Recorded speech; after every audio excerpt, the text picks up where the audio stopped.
கார்த்திகை தீபம் சரியில்லை, என்ன நடக்குதுன்னு பார்க்கலாம் வாங்க. வீடியோக்குள்ள போலாம். மாயா மகேஷோட ரூம் போய் மகேஷன் தேடிக்கிட்டு இருக்காங்க. சே, இவன் எங்க போயிட்டானே தெரியலையே, இவனை தேடுறதே நம்மளுக்கு வேலையா போச்சு, எங்க தொலைஞ்சானு தெரியலன்னு தேடிக்கிட்டே வெளியில வராங்க. மயில் வாகனம் கார்த்தி எல்லாரும் எதிர்பார்த்துட்டு இருக்கும்போது ராஜா வராங்க. ஆமா, என்ன அத்தைக்கிட்ட எல்லா விஷயத்தையும் சொல்லிட்டீங்களாங்கிறாங்க. எல்லா விவரத்தையும் சொல்லிட்டேன், ஆனா நான் சொன்னதை அவ கேட்டுக்கிட்டா, அவ மனசுல இருந்ததையும் நானும் கேட்டுக்கிட்டேங்கிறாங்க. ஆமா, அத்தை என்னதான் சொன்னாங்கன்னு கார்த்தி கேட்கறாங்க. அவ பிளான் படி தான் எல்லாமே நடக்கும், நம்ம பேசாம வேடிக்கை மட்டும்தான் பார்க்க முடியும், நம்மளால எதுவும் செய்ய முடியாதுங்கிறாங்க. யார் சொல்லியும் அத்தை கேட்க மாட்டேங்கிறாங்களே, இப்ப என்னதான் பண்றதுன்னே தெரியல. கார்த்தி உன் பேச்சையும் மாமா பேச்சையும் என்னைக்குமே கேட்க மாட்டாங்க, ஆனா உன் பேச்சையாவது அப்பப்ப அத்தை கேட்பாங்க. இப்போ உன்னோட பேச்சையும் கேட்கறது இல்ல, காது கொடுத்து எங்க பேச்சை எப்பவுமே அவ கேட்டது இல்ல. என்னப்பா, நாம எல்லாருமே இருந்து இந்த கல்யாணத்தை நிறுத்த முடியலையாங்கிறாங்க பாட்டி. அம்மா, நம்ம கையில என்னமா இருக்கு, அதனால ஒன்னும் பண்ண முடியாதுங்கிறாங்க. என்னப்பா இது, இத்தனை பேர் இருந்தும் உன் பொண்டாட்டி நினைச்சது மட்டும்தான் நடக்குமா? கொடுமைனாலும் கொடுமை, இது எங்கேயும் இல்லாத கொடுமைங்கிறாங்க பாட்டி. அம்மா, நம்ம வேண்ட தெய்வம் நிச்சயமா நம்மளை கைவிடாது. கடைசி நேரத்துல ஏதாவது ஒரு ட்விஸ்ட் வச்சு இந்த கல்யாணம் நின்று நம்ம நினைச்ச மாதிரி நல்லபடியா கல்யாணம் நடக்கும்ங்கிறாங்க ராஜா.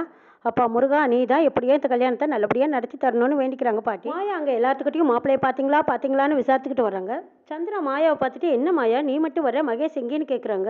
மகேஷை காணங்கிறாங்க. மாயா, என்ன மாயா எப்படி சொல்ற, மண்டபம் பூரா நல்லா தேடி பார்த்தியாங்கிறாங்க. மண்டபம் பூரா தேடி பார்த்தாச்சு, மகேஷை காணோம். இதை கேட்டதும் மயில் வாகனம் ரொம்ப சந்தோஷப்படுறாங்க. ராஜாவும், அம்மா முருக கடைசி நேரத்தில் ஏதோ ட்விஸ்ட் வச்சு நம்மளுக்கு நல்லது பண்றாரு நான் நினைக்கிறேங்கிறாங்க. ராஜா, இது எல்லாம் முருகனோட வேலை கிடையாது, பாட்டியோட வேலை. பாட்டி எங்கனால எதுவும் செய்ய முடியாதுன்னு நினைச்சுக்கிட்டு நீங்க தானே இந்த களத்துல இறங்கிட்டீங்கன்னு கேட்குறாங்க மயில் வாகனம். காணானதும் இந்த வெள்ளப்பிங்கா கதிரை துடிக்கிறத பாக்குறதுக்கு எனக்கு ரொம்ப சந்தோஷமா இருக்குதுங்கிறாங்க மயில் வாகனம். என்னப்பா நீங்க என்னால தனியால போய் அவனை தூக்க முடியுமா, நானும் உங்களோட ஒன்னா வேடிக்கை தானே பாக்குறேங்கிறாங்க. பாட்டியும் இல்லைன்னா அப்போ ஒரு வேலை சிவனாண்டியா இருக்குமாங்கிறாங்க. சிவனாண்டி ஒரு கம்மநாட்டி, அவனால நம்மளால எல்லாம் முடிஞ்ச அளவுக்கு கூட அவனால முடியாது. சரி விடுங்க, யார் செஞ்சிருந்தா இருந்தேன், நமக்கு நல்லது நடந்தா சரி, எது எப்படி நடந்தா நமக்கு என்ன. கார்த்தி ரோட்டு கிளியர், எப்படியோ ரேவதியை நம்ம கார்த்திகே கல்யாணம் பண்ணிக்கலாங்கிறாங்க அருண். தேவையில்லாம இந்த விஷயத்தையெல்லாம் பேசாத, அந்த பேச்சை இதோட விடுங்கிறாங்க கார்த்தி.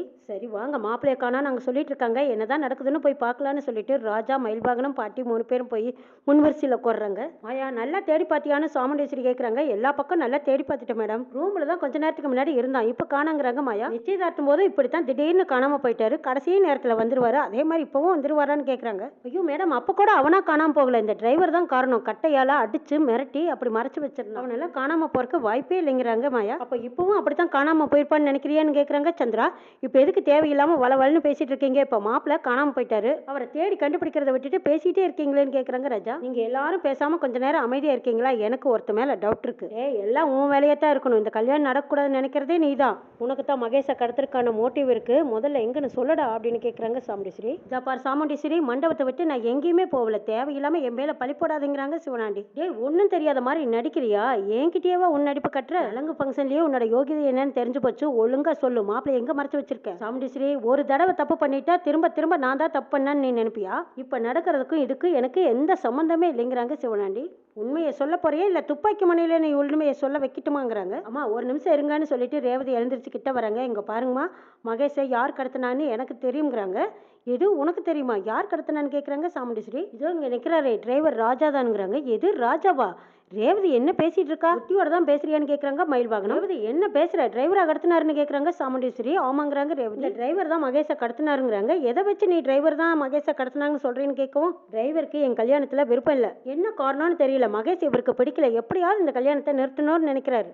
கண்டிப்பா இவர் தான் மகேஷை கடத்திருக்கு. ராஜா பத்தி எனக்கு நல்லாவே தெரியும், நீ ஏன் திடீர்னு ராஜா மேல பழி போடுறேன்னு எனக்கு தெரியல. கண்டிப்பா ராஜா இந்த வேலையை செஞ்சிருக்க மாட்டாருன்னு சொல்றாங்க சாமுண்டீஸ்வரி. எனக்கு நல்லாவே தெரியும், ராஜா தான் மகேஷை கடத்தி வச்சிருக்காரு, இந்த கல்யாணத்தை நிறுத்தறதுக்கு விதவிதமா பிளான் போட்டது ராஜா தான். என்கிட்ட வந்து இல்லாதும் பொல்லாதும் சொல்லி ராஜா பேர்ல பழி போட்டாரு, சொன்னது எதையுமே நான் நம்பல, எல்லா விதத்திலையும் பிளான் போட்டாரு, எதுவுமே ஒர்க் அவுட் ஆலைங்கிறக்காக தான் மகேஷை கடத்தி உழைச்சி வச்சுக்கிட்டாரு. ஆமாமா, ரேவதி சொல்றது கரெக்ட் தான்க்கா, இந்த டிரைவர் தான் மகேஷை கடத்திருக்கணும், இவனுக்கு ரேவதி மேல ஒரு கண்ணு, அவளை கல்யாணம் பண்ணிக்கிறவங்களுக்காகத்தான் மகேஷ் இவன் கடத்தி. மாயாவும் சொல்றாங்க, ஆமாமா எனக்கு இந்த டிரைவர் மேலதான் சந்தேகமா இருக்கு, ஆரம்பத்துல இருந்தே இவனுக்கு எங்களை பிடிக்காது, சாதாரணமான மகேஷுக்கு இவ்வளவு பெரிய பணக்கார சம்பந்தம் கிடைச்சிருக்கேன்னு வயிறு எரிஞ்சிட்டு இருந்தான், வெளியில நல்லவனா நடிச்சுக்கிட்டு உள்ளுக்குள்ள பிளான் பண்ணிட்டு இருந்திருக்கான், இவன் தான் மகேஷை கடத்திட்டு போய் வச்சிருக்கணும்னு சொல்றாங்க மாயா. சாமுண்டீஸ்வரி எல்லாரும் முன்னாடியும் சொல்றாங்க, யார் என்ன சொன்னாலும் சரி நான் இதை நம்ப மாட்டேன், எனக்கு ராஜா மேல நம்பிக்கை இருக்கு, அவன் நல்லவன், இந்த மாதிரி கீழ்த்தரமான வேலையெல்லாம் அவன் செய்ய மாட்டான், தேவையில்லாம ராஜா மேல பழி போடுறீங்க, இந்த மாதிரி கீழ்த்தரமான வேலையெல்லாம் செய்யறதே இந்த சிவனாண்டி தான், இந்த கல்யாணத்தை ராஜா முன்னாடி நின்று செஞ்சவன், அவனை போய் எல்லாரும் சந்தேகப்படுறீங்கன்னு கேட்கறாங்க சாமுண்டீஸ்வரி.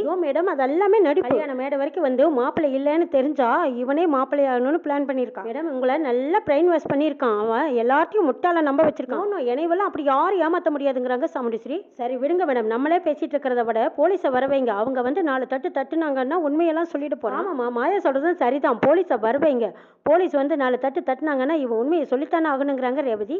அப்பதான் இந்த டிரைவர் பத்தி எல்லாருக்கும் தெரியுங்கிறாங்க. இந்த பக்கமா பாட்டி பதறி போறாங்க. ஆமாக்கா, முதல்ல போனை போடு, இவன் லட்சணம் எல்லாத்துக்கும் தெரியட்டும், எனக்கு இவன் பேர்ல தான் டவுட்டா இருக்குங்கிறாங்க சந்திரா. இவன் நம்ம குடும்பத்துக்குள்ள நுழையிருக்கு தான் எல்லா வேலையும் பார்க்கறான். கேஸை கடத்தி ஒளிச்சு வச்சுக்கிட்டு இவன் எல்லா வேலையும் பார்த்துட்டு இருக்கான். மாயாவுக்கு இருக்கிற சந்தேகம் எனக்கு இருக்கு, முதல்ல போலீஸை கூப்பிடக்காங்கிறாங்க சந்திரா. சந்தேகம்னு வந்துட்டா அதை கிளியர் பண்ணிக்கிறதா நல்லது, நான் இப்போ உடனே போலீஸை கூப்பிடுறேங்கிறாங்க சாமுண்டீஸ்வரி போலீஸ்க்கு போன் பண்ணிடுறாங்க. இன்ஃபார்ம் பண்ணிட்டு இன்னும் கொஞ்ச நேரத்துல வந்துருவாங்கன்னு சொல்றாங்க. முகூர்த்தத்துக்கு நேரம் ஆச்சு, அது பண்ணுங்கம்மா, இந்த முகூர்த்தமும் போயிட்டுதுன்னா அப்புறம் நல்ல முகூர்த்தம் இல்லைங்கிறாங்க. ஐயரே மாப்பிளையவே காணான்னு சொல்லிட்டு இருக்கோம், முகூர்த்தத்தை வச்சு என்ன பண்றது, கொஞ்ச நேரம் நீங்க அமைதியா இருங்கிறாங்க மயில்வாங்க. இத்தனை பேர் இருக்கீங்க, பிரச்சனையை ஏதாவது செஞ்சு சால்வ் பண்ணுங்கிறாங்க. ஐயரே கொஞ்ச நேரம் நீங்க வெயிட் பண்ணுங்க, இந்த முகூர்த்த நேரத்துல கண்டிப்பா என் பொண்ணோட கல்யாணம் நடக்கும், அது வரைக்கும் நீங்க வெயிட் பண்ணுங்கன்னு சொல்றாங்க சாமுண்டீஸ்வரி. என்னதான் நடக்குது, மகேஷ் வேற கரெக்டா காணாம போயிட்டான். அத்தை என்னடானா முகூர்த்த நேரத்துல கல்யாணம் கண்டிப்பா நடக்குன்னு சொல்றாங்க, என்னதான் நடக்குதுன்னு எனக்கு ஒண்ணுமே புரியலைங்கிறாங்க.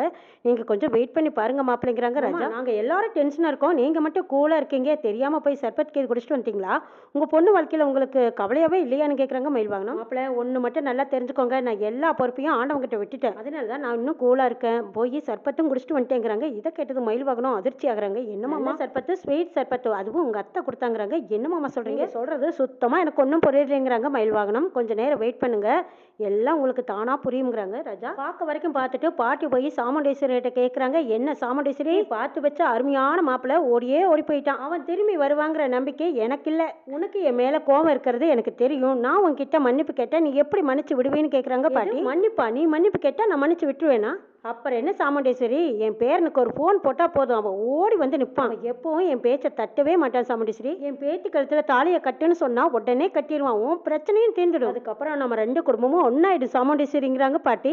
என்ன பேசுற, சமயம் பார்த்து உன் காரியத்தை சாதிச்சிடலான்னு பாக்குறியா, அதெல்லாம் நடக்கவே நடக்காது, நான் உயிரோட இருக்கிற வரைக்கும் உன் பேரை என் வீட்டுக்கு மருமகனா வரவே முடியாது, தேவையில்லாம பேசி என் கோவத்தை அதிகமாக்காத, என் கண்ணு முன்னாடி நிக்காத போ சாமுண்டீஸ்வரி, நான் உன் காலில் வேணாலும் விழறேன், நான் சொல்றதை கேளுங்கிறாங்க பாட்டி. கார்த்தி மனம் கொதிச்சு போயிருது, ஐயோ பாட்டி என்ன பண்றீங்க அப்படின்னு கேட்கும். மரியாதையா அந்த பக்கம் போ, பேசாம போய் ஓரமா உட்காரு போ. சாமுண்டீஸ்வரி பேசினதை கேட்டு அங்க இருந்த எல்லாருமே கொஞ்சம் மன வருத்தப்படுறாங்க. பாட்டி மனசொடைஞ்சு போய் உட்காந்துக்கிறாங்க. மகேஷை கட்டி வச்சிருக்காங்க. டே விடுங்கடா, என்னை யாருடா ஏன்டா எதுக்குடா கடத்திக்கிட்டு வந்தீங்கன்னு கேக்குறாங்க. ரொம்ப பேசினா பல்ல தட்டிடுவேன், இன்னும் கொஞ்ச நேரத்துல எனக்கு கல்யாணம்டா, என்ன காணோம்னா அங்க பிரச்சனை ஆயிடும், தயவுசெய்து என்னை விட்டுருங்கடான்னு கெஞ்சுறாங்க மகேஷ். டே உன் புலம்பல கேட்கறதுக்கு நாங்க ஆளும் கிடையாது, பேசாம அமைதியா உட்காந்துரு, இல்ல கைய காலை உடச்சிடுவேங்கிறாங்க. டே என்ன எதுக்குடா கடத்திக்கிட்டு வந்து டார்ச்சர் பண்றீங்க, தயவுசெய்து என்னை விடுங்கடா விடுங்கடாங்கிறாங்க. இதுக்கு மேல சரிப்பட்டு வரமாட்டான்டா, அர்த்தம் போடுறதுக்கு இல்லாம வாயில துணியை வச்சு அடைச்சிட்டு இவன் ரொம்ப துளறான், பாத்துக்கோடான்னு சொல்லிட்டு போறாங்க. சொல்லு, நான் சொன்ன ஆளை தூக்கிட்டீங்களான்னு சாமுண்டீஸ்வரி கேக்குறாங்க. தூக்கிட்டேன் மேடம், தூக்கிட்டு வந்து எங்க இடத்துல தான் கட்டி போட்டு வச்சிருக்கோம், அடுத்தது என்ன பண்ணலான்னு கேட்கறதுக்கு தான் உங்களை கூப்பிட்டாங்கிறாங்க. நான் சொல்ற வரைக்கும் அவனை அங்கேயே கட்டி போட்டு வச்சிருங்க, தப்பிச்சு போயிட போறான், ஜாக்கிரதையா பாத்துக்கோங்க.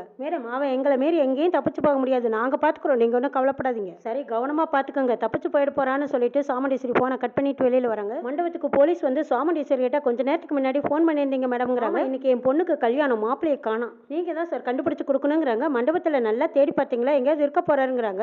இல்ல சார், எல்லா பக்கம் தேடி பார்த்துட்டு எங்கேயுமே காணோம். அவரோட நம்பருக்கு ஃபோன் பண்ணி பார்த்தீங்களா, எங்கேயாவது இருக்க போறாருங்கிறாங்க. இல்ல சார், ஃபோன் பண்ணி பார்த்துட்டோம், ஃபோனே எடுக்கலைங்கிறாங்க. மயா நீங்க யாருன்னு கேட்கும்போது அவனோட அண்ணிங்கிறாங்க. வெளியில எங்கேயாவது சோக் பண்ண போயிருப்பாராங்கிறாங்க. அப்படியெல்லாம் எதுக்கு வெளியில போக வேண்டிய அவசியமே இல்லை சார், மண்டபத்தில் இருந்தவர் காணாம போயிட்டாங்கன்னு சொல்றீங்க, அவர் வெளியில போறதுக்கு வாய்ப்பு இல்லைன்னு சொல்றீங்க, அப்போ அவர் யாராவது கடத்திருப்பாங்களா, உங்களுக்கு சந்தேகம் யார் மேலேயாவது இருக்கான்னு கேட்குறாங்க.